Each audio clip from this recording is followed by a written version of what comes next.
Всем привет, ребята! Сегодня я хочу с вами поделиться своей любимой десяткой фильмов, которые связаны с музыкой, не обязательно тяжелой. Здесь не будет каких-то обзоров, разборов, я просто кратко расскажу вам о своих любимчиков, чтобы вы смогли в какой-то момент скрасить свой досуг, если вы вдруг эти фильмы не смотрели. Кстати, многие в этом топе фильмы, которые оказались, они оказались здесь благодаря вам, потому что вы в группе ВКонтакте мне писали свои любимые фильмы. Ну что ж, погнали, начнем с более таких легких и закончим настоящими монстрами. Рейтинг на Кинопоиске 6,9. После трагической гибели сына в семье Карла и его жены наступают нелегкие времена. Мать замкнулась в себе, отец притворяется, будто ничего не произошло, а дочь Гера, окруженная плакатами рок-кумиров ушедшего брата, темными вечерами льет слезы. Однажды в его комнате сестра находит одинокую гитару, перебирает струны, и жизнь делает новый аккорд. Гера становится металлисткой. Если честно, я смотрела этот фильм очень давно по рекомендации друга, но до сих пор помню это послевкусие, которое оставила после себя эта картина. Честно, фильм далеко не идеален, сюжетные линии, игра актеров, операторская работа хромают, но знаете, это не мешает тебе погрузиться в атмосферу. Пейзажи Исландии, отчаяние и боль главной героини, которые обрамлены тяжелой музыкой. Я думаю, что равнодушным вы точно не останетесь после просмотра этой картины, но правда я не знаю, в каком плане, в хорошем или плохом. Всякое может быть. Зрителей тут также немного знакомят с историей рока, но это такое. Тут акцент больше на чувства и попытки выхода из эмоционального дна главной героини, которая проявляется в фильме абсолютно странным образом, но не побывав в таком состоянии, ты никогда не поймешь, какие чувства испытывает человек, и каждый пытается бороться своими способами.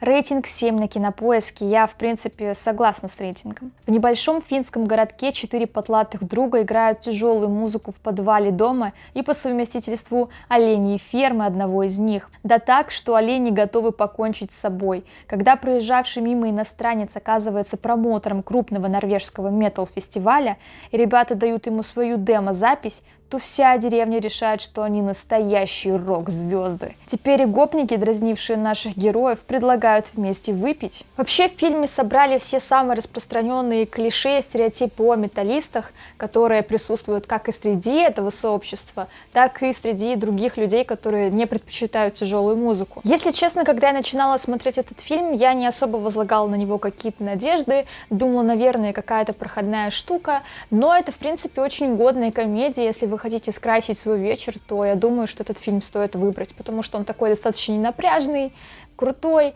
интересный, смешной, короче, советую.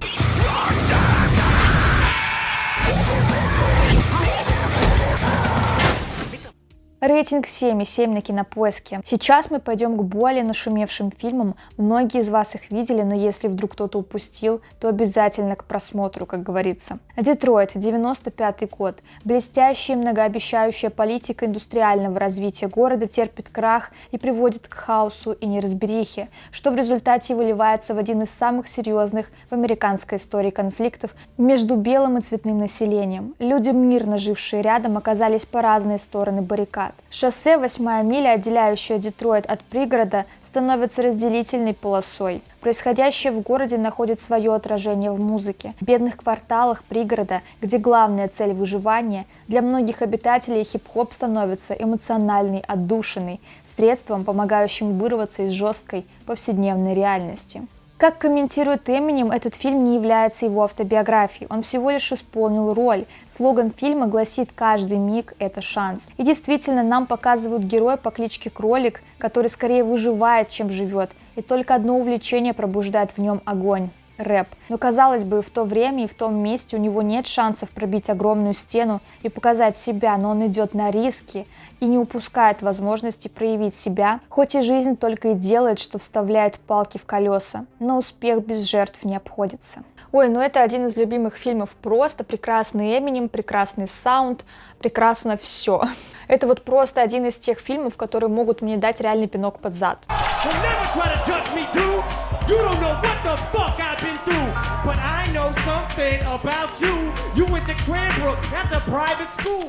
Рейтинг на Кинопоиске 7,2. После нескольких лет подъема блестящая карьера рок-звезды Дьюи Финна заканчивается полным провалом. Все, что его теперь ждет, это неоплаченные долги и тяжелая депрессия. Но перехватив не предназначавшийся ему телефонный звонок и придя в изумление от зарплаты $650 в неделю, Дьюи устраивается работать в частную школу. Его отношение к музыке и детям творит там чудеса, и вскоре появляется возможность начать звездную карьеру заново. Нужно только выиграть конкурс лучшей рок-группы, и все проблемы легко разрешатся. Дьюи полон оптимизма, ведь вместе с ним его новый друг, 9-летний Зак, виртуозно играющий на гитаре. Вообще, «Школа рока» достаточно позитивная картина. Я, конечно, смотрела уже этот фильм очень давно, но помню, какие теплые, приятные эмоции она у меня в конечном итоге вызывала.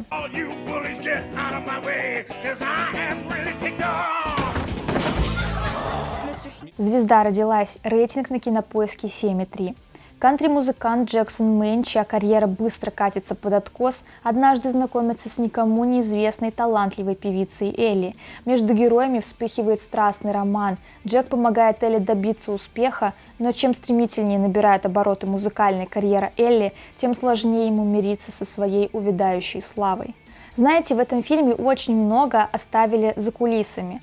Нам не показали, почему именно Джек решил, что его музыкальная карьера на дне. Скорее, его жизнь спускалась в никуда из-за зависимостей. Не показали бэкграунд главной героини, как она научилась петь, откуда у нее такая тяга к музыке, какие исполнители на нее повлияли. Также не раскрыли, как именно Элли добилась успеха. Все просто, максимально вскользь. Типичная она была никем, но один случай, и все вмиг изменилось. Дуэт Гаги и Брэдли невероятно притягивает, и саунд, который есть в этом фильме, я до сих пор слушаю периодически. Потому что это прекрасные, мастерски исполненные песни. И Купер для меня открылся совершенно с другой стороны, потому что я не знала, что он может петь, причем достаточно годно. Трагичная история любви, обрамленная музыкой.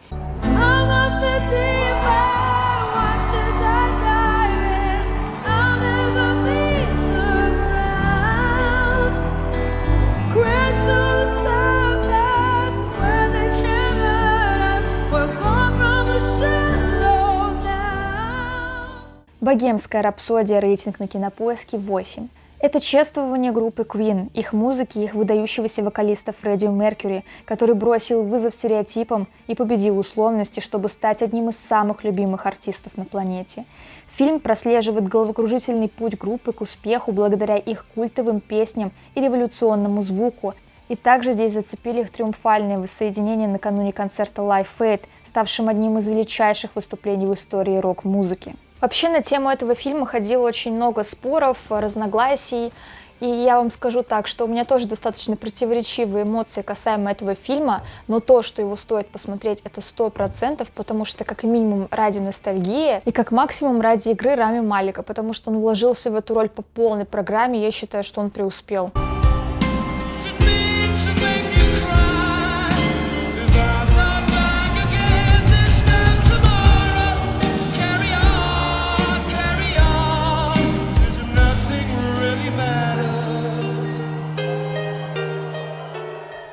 «Грязь», рейтинг на Кинопоиске 7,4. История американской рок-группы Мотли Крю. Вот такое незамысловатое описание мы получаем от Кинопоиска. Уж не знаю, насколько точно была передана биография группы, но думаю, что основные этапы показаны идеально. Ярко, дерзко, красочно и без цензуры. Актерский состав тоже неплох, особенно Машин Ган Келли в роли барабанщика Томми. Вас ждет весь спектр эмоций, как смех, радость, восторг, так и отвращение, ужас и слезы. Так что если хотите скрасить свой вечер, то вперед, думаю, этот фильм вас не разочарует.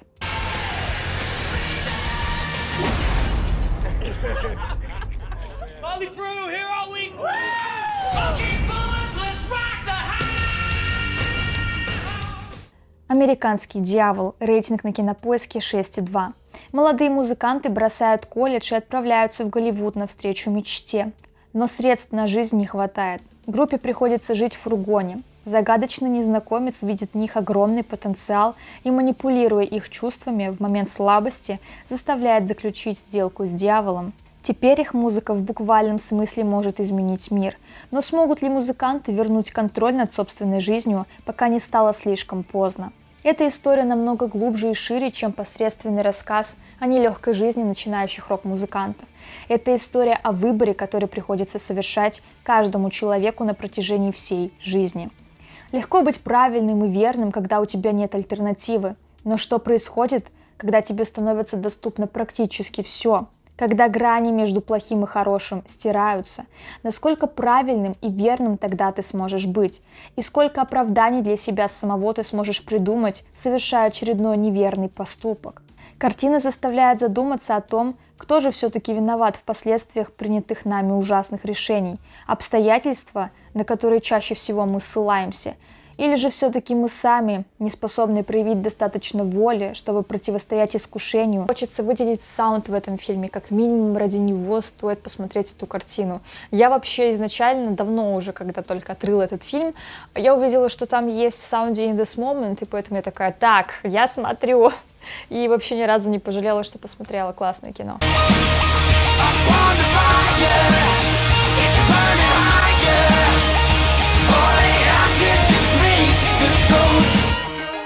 «Путешествие металлиста», рейтинг на Кинопоиске 7,9. Документальный фильм, снятый Сэмом Данном, который с 12 лет был фанатом хэви-металла. Как по мне, это прекрасная, интересная энциклопедия и такой некий гайд для новичков в тяжелой музыке. Когда я пришла к этому фильму, у меня была вообще безумная каша касаемо тяжелой музыки, всяких этих поджанров, направлений и тому подобное.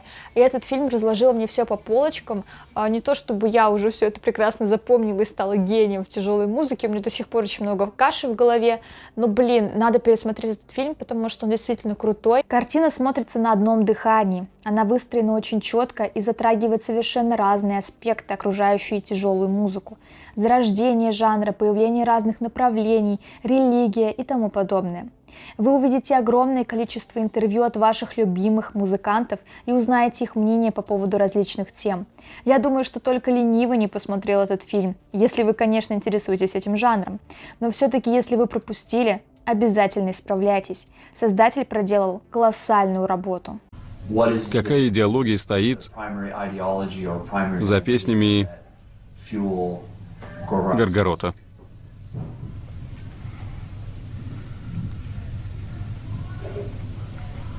Сатана.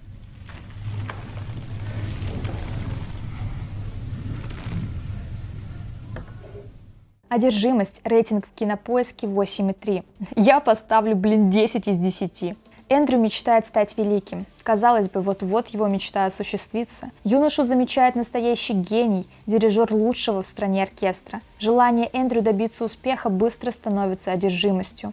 А безжалостный наставник продолжает подталкивать его все дальше и дальше, за пределы человеческих возможностей. Кто выйдет победителем из этой схватки? Ой, ну вот это моя любовь. Я могу воспевать этот фильм в вечность и пересматривать его тоже в вечность. Выигрыш в 3 номинациях премии «Оскар» неспроста. Сейчас, конечно, уже достаточно противоречивые эмоции вызывает эта премия, но сегодня немножко не об этом. Это один из тех фильмов, после которых ты чувствуешь себя ленивым дерьмом и хочешь идти работать. Какова цена величия? Кровь, пот, слезы, отказ от любимых. Стоит ли игра свеч? Все эти вопросы ты задаешь во время просмотра.